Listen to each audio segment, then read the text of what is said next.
El pintor austriaco tenía razón. Prólogo. Todo comenzó con una frase que no entendí. No eran 5 palabras, ni una consigna elegante. Era una cadena rara, incómoda, casi torpe, pero cargada de una intención que no podía descifrar. Para cualquiera habría pasado como un comentario más perdido en una publicación sin importancia. Para quienes sabían leerlo, era una llave, un código para entrar a carpetas ocultas, chats encriptados y conversaciones que nunca mostraban nombres, solo ideas envueltas en misterio y seducción. Yo no tenía por qué haberla visto, y mucho menos haber tocado el enlace. Pero a veces la curiosidad se disfraza de reflejo automático, y ese reflejo, cuando se mezcla con silencios familiares demasiado viejos, termina abriendo puertas que nadie quiere abrir. El mensaje fue el primer impacto. El segundo estaba más cerca de lo que imaginaba. En el sótano, dentro de una caja de madera que mi padre jamás mencionaba, encontré pedazos de un pasado que nunca pedí heredar. El uniforme de mi bisabuelo Rudolf Reinhardt, fotos de filas perfectas de hombres mirando al frente, insignias cuyo brillo había muerto hacía décadas, pero cuyo peso seguía ahí, intacto. Mi familia había enterrado esa historia mucho antes de que yo naciera. Pero el pasado siempre tiene esa mala costumbre de esperar a que uno baje la guardia. El hallazgo no despertó orgullo. Despertó un ruido interno, una fractura lenta entre la identidad que creía tener y la sombra que, sin querer, llevaba encima. Era extraño recordar cómo en la secundaria algunos chicos se jactaban de ser descendientes de soldados del Reich, usándolo como si fuera un escudo oscuro para intimidar. Yo siempre pensé que estaba lejos de eso. Me equivoqué. Mientras intentaba entender por qué esa caja estaba escondida, y por qué mi padre evitaba cualquier conversación sobre el genocidio como si fuese un terreno prohibido, la frase del mensaje regresó a mi mente con una insistencia irritante. No porque yo la creyera, sino porque parecía seguirme. Como si activarla hubiese puesto algo en marcha que ya no podía detener. No lo sabía entonces, pero meterme en ese grupo digital era cruzar una frontera que no todos lograban cruzar de vuelta. No era ideología, era manipulación. Una red diseñada para convertir el pasado en un arma, moldear identidades frágiles y usar el miedo como herramienta. Y yo había entrado sin entender en qué me estaba metiendo. Toda historia tiene un punto donde algo se quiebra. El mío llegó al ver la misma frase escrita, a mano, en la parte inferior de uno de los documentos del sótano. Ahí ya no quedaba espacio para la duda. No era un juego, no era una invitación. Era un aviso. El pintor austriaco tenía razón. Sentí frío, porque entendí, en ese instante, que alguien quería sembrar esa idea en mí. Y porque supe que lo que venía después no iba a ser fácil de mirar de frente. Aclaración final del autor. Este libro no hace apología del antisemitismo ni del sionismo. Su propósito es narrativo, crítico y reflexivo.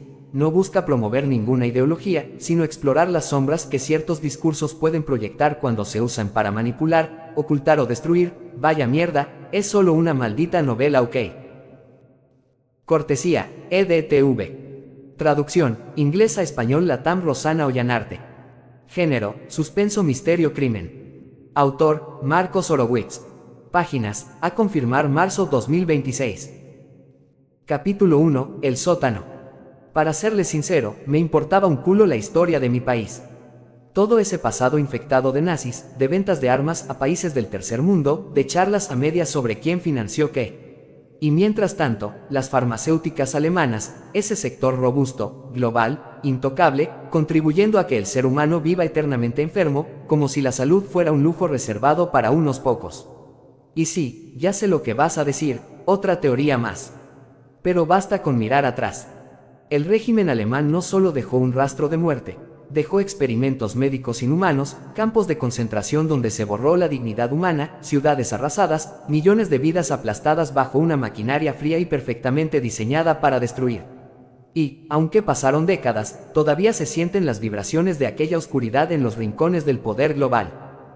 Nuestro país siempre fue una vergüenza, y lo digo con respeto, porque mientras el mundo arde en llamas, aquí nos entretenemos con bandiditas de colores que regalan las multinacionales de la muerte como el monstruo farmacéutico Laboratorios Roche, que tiene su sede central en Basilea, Suiza. Y sé que ya estarás pensando en el fútbol, esa supuesta válvula de escape que usamos para no ver la miseria real. Pero el fútbol, como ya sabrás, es una multinacional que adormece conciencias, que fabrica esclavos modernos, que alimenta la gran maquinaria del entretenimiento que te hace creer que todo está bien, mientras te vacían por dentro. ¿Pero qué demonios estoy diciendo? Se supone que debería presentarme, contar mi historia. Una historia que no vas a poder esquivar. Una historia que te va a obligar a hacer catarsis, a mirar de frente tus propios pensamientos críticos y a pensar en esos seres humanos que, desde la nada absoluta, construyen un imperio con un único propósito. ¿Quieres saber cuál es? Bien, entonces escucha con atención esta historia. Me llamo Lucas Reinhardt, pero la gente que me conoce excepto mi familia me dice Luke. Nací en un barrio silencioso de la periferia de Berlín y no voy a decirte cuál, para que no acudas a Google en busca de mi identidad. Eso me hace acreedor de algunos likes en esta historia, ya que no verás a muchos de mi clase social narrando novelas como esta. No soy la persona más extrovertida que digamos, pero me las ingenié bastante bien para parecerlo, al menos en esta maldita parte de mi vida. A veces pienso que solo fui una especie de pasajero accidental en mi propia vida, alguien que observa demasiado y participa poco. Mi padre solía decir que eso evidenciaba inteligencia, mi madre por el contrario que era falta de carácter. Yo nunca supe a cuál de los dos creerle. Vivíamos en una casa antigua que heredamos de mi abuelo, una construcción de 3 pisos con un sótano más viejo que todos nosotros. Mi padre pasaba la mayor parte del día trabajando en una empresa de transportes y mi madre daba clases de música en una escuela cercana. Son personas correctas, previsibles, casi metódicas en su forma de vivir. La rutina los tranquiliza, a mí me asfixia un poco. Las cosas cambiaron hace 2 años, cuando entré a la universidad para estudiar filosofía. Creí que me daría un sentido, una dirección, algo capaz de ordenar mis pensamientos. Pero las clases se volvieron repetitivas, los profesores parecían hablar desde una distancia tan fría que nada me alcanzaba. Me rodeaba de gente que discutía conceptos que yo había leído 100 veces en libros, y aún así me sentía solo, como si estuviera atrapado tras un vidrio grueso. Veía sus bocas moverse, pero no sentía pertenencia alguna. Las noches eran mi refugio. Me quedaba despierto hasta tarde, navegando en mi teléfono sin objetivo específico. Un ejercicio inútil, casi automático.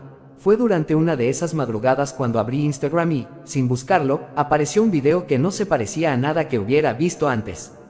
Un muchacho, de rostro cubierto, hablaba sobre verdades ocultas, sobre identidad, sobre el peso de la historia.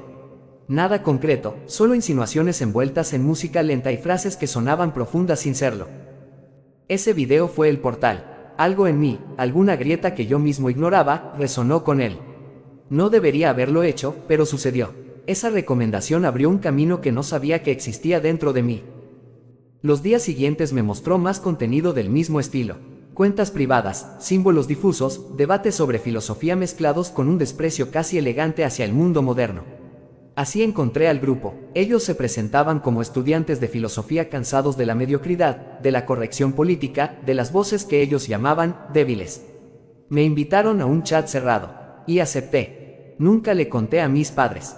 Tampoco sabían que, esa misma semana, en el sótano de nuestra casa, encontré algo que me cambió por completo.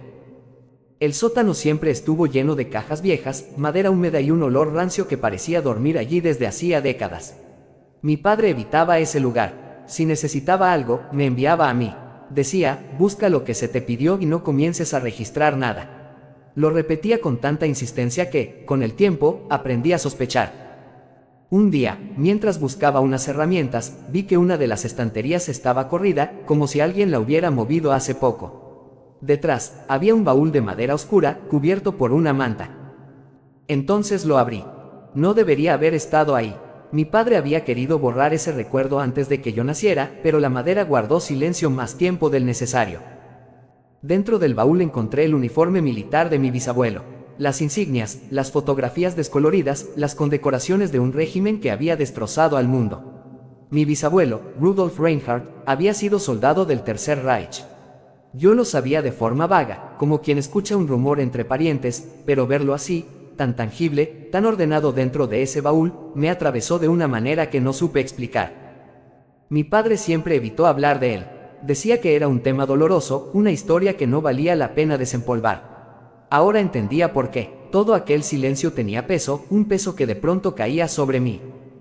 Guardé las piezas en el baúl sin saber qué sentir. No estaba orgulloso ni horrorizado. Estaba confundido, como si la historia que me habían contado siempre fuera apenas una versión incompleta. Y esa misma noche, al volver a Instagram, el grupo me escribió. Tal vez no fue casualidad. Tal vez nada lo es. Nunca imaginé que una red social pudiera cambiar algo en mi vida. Siempre pensé que Instagram era apenas ruido visual, un desfile infinito de imágenes estúpidas que atrapaban a los más débiles de la sociedad, para continuar exprimiendo sus energías y crear perfiles psicológicos que luego eran utilizados sutilmente por la inteligencia artificial de algún magnate gordo y ambicioso como Elon Musk. Para despertar a los humanos del futuro, aquellos que nos reemplazarían sutilmente mientras nosotros dormíamos. Pero aquella noche, después de encontrar el baúl en el sótano, algo empezó a moverse dentro de mí. No era entusiasmo, ni curiosidad, era otra cosa, una tensión difusa, como si alguien hubiera encendido una lámpara escondida en una habitación que yo no sabía que existía. No me uní de inmediato al grupo, ni siquiera respondí sus mensajes durante varios días. Había algo en mí que se resistía, como una puerta interna obstinada que no quería abrirse. Pensaba en mi madre. Ella siempre intentó mantener nuestra casa libre de oscuridades. Era una mujer católica, discreta, de fe profunda, que creía que el pasado debía ser recordado solo para evitar repetirlo. Si supiera que yo había encontrado ese uniforme, si supiera que lo había mirado durante largos minutos, sin saber si debía devolverlo al baúl o quemarlo, creo que algo en ella se rompería. Mi madre siempre fue lo opuesto a cualquier forma de fanatismo. Su vida giraba alrededor del trabajo, la iglesia y la familia. Tenía una manera serena de mirar el mundo, como si todavía fuera posible rescatar algo de bondad en él. Yo crecí bajo esa mirada, y aún así, sentía que algo me faltaba. Los días siguientes fueron extraños. Iba a la universidad como siempre, ocupaba mi asiento en las clases de filosofía y fingía escuchar, pero mi cabeza estaba en otro lado. El rostro de mi bisabuelo aparecía en mi mente con una claridad inquietante. En una de las fotos encontradas, él posaba con una rectitud que parecía desafiar al mundo. Nunca había visto a nadie de mi familia con esa expresión. No debería haberme producido nada positivo. Pero lo hizo. Una parte de mí, esa parte que yo pensaba que ya estaba curada, reaccionó con una especie de orgullo silencioso. No por la ideología que representaba, sino por el simple hecho de provenir de alguien que no parecía pedir disculpas por existir. Cuando era adolescente, eso había sido un problema. En la secundaria, había un grupo de chicos que jugaban a sentirse herederos de una grandeza inexistente. No eran más que hijos de familias comunes, pero se proclamaban descendientes del Tercer Reich, monstruos del pasado, como si eso les diera autoridad. Usaban símbolos escondidos, frases disfrazadas, miradas desafiantes. A veces elegían víctimas, y durante 2 años, yo fui una de ellas. Me empujaban en los pasillos, me preguntaban si mis raíces tenían algo que ver con la simiente de David. Se burlaban de mi apellido, aunque en realidad ninguno de ellos sabía nada sobre la historia real de sus propias familias. Eran imitadores torpes de un monstruo que no comprendían. Yo aguantaba en silencio, nunca respondía, nunca golpeé a nadie, solo esperaba terminar la escuela sin tener que acudir a una escopeta y volarle las cabezas a todos. El día en que encontré el uniforme de mi bisabuelo, recordé todas esas escenas con una nitidez terrible. Y en alguna parte de mi interior, algo dijo. Ellos no sabían quién eras, no sabían de dónde venías. Era un pensamiento absurdo, incluso peligroso, pero estaba ahí. Me horrorizaba sentirlo. Y al mismo tiempo, no podía negarlo. Esa mezcla, vergüenza y orgullo, me acompañó durante toda la semana. Los mensajes del grupo seguían llegando. Eran breves, casi formales, como si supieran exactamente cómo acercarse sin invadir. Niklas fue el que insistió más. Me enviaba extractos de textos filosóficos, algunos con interpretaciones cuestionables, otros directamente manipulados. Haciendo apología directa a los crímenes de lesa humanidad que manchaba la historia de nuestro país, obviamente, no contesté. No quería dar ese paso. Mi padre, ajeno a todo, seguía su rutina cotidiana. Él prefería enterrar los recuerdos, mantener el sótano cerrado y vivir como si nuestro apellido no cargara nada pesado. A veces me preguntaba si su silencio había sido, sin querer, una forma de cultivar mi curiosidad. Una noche, después de cenar, mi madre me dijo que me veía distante. Preguntó si todo estaba bien en la universidad. Le dije que sí, aunque no fuera cierto.